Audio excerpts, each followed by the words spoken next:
Iran USA से कई तरीक़ों से लड़ रहा है और उसमें एक नया तरीका है फाइनेंशियल वॉर। अब इसमें जो कंट्री है वो इकोनॉमी को चैलेंज करती है या जो ऑलरेडी डिटरमाइंड इकोनॉमिक सिस्टम्स है उनको चैलेंज करती है। जैसे जो पेट्रो डॉलर सिस्टम है, ईरान अब उसको चैलेंज कर रहा है।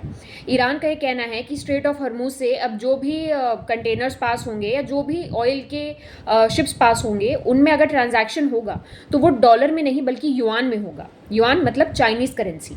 अब इससे क्या है और ये ईरान कर क्यों रहा है? एक्चुअली हम सभी देख चुके हैं कि यूएसए को जब भी कुछ लगाना होता है सैंक्शन या किसी को परेशान करना होता है वो सैंक्शन लगा देता है। सेम उन्होंने ईरान पे किया है। अब यूएसए जो है ये अधिकतर स्विफ्ट बैंकिंग सिस्टम्स या यूएसडी डॉलर सेटलमेंट इस तरीके के जो भी सिस्टम्स है ये सब यूएसए हैंडल करता है। अब इसकी वजह से ईरान को कोई कैसे पेमेंट करेगा, तो उन्होंने किया है युआन सिस्टम कि अगर अब आपको पेमेंट करनी है तो आप युआन चाइनीज़ करेंसी में उसको पेमेंट करें। इससे होगा क्या?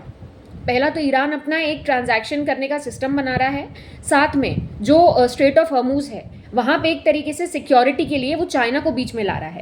और जब इससे चाइना बीच में अटैच हो रहा है और चाइना बीच में आ ही रहा है इस मामले में, तो वो कहीं ना कहीं या तो मिलिट्री या डिप्लोमेटिक तरीके से इस सिचुएशन को हैंडल करने की या इसमें बीच में पड़ने की कोशिश ज़रूर करेगा।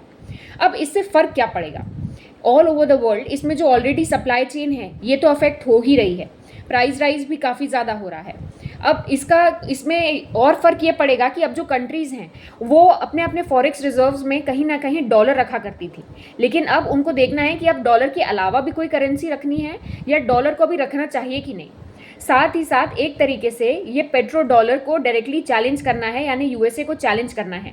और पास्ट में जिन्होंने भी यूएसए के डॉलर को एक तरीके से चैलेंज किया है वो बहुत अच्छा नहीं देखा गया है। साथ में अगर आप इसको देखेंगे तो ये इंडिया के लिए भी थोड़ा अलग है, क्योंकि चाइना जो है ये कभी भी कोऑपरेटिव कंट्री नहीं रहा है, ये हमेशा एक डोमिनेटिंग कंट्री रहा है और इंडिया को हमेशा अपने नेबर से कहीं ना कहीं कुछ ना कुछ तकलीफ रही है।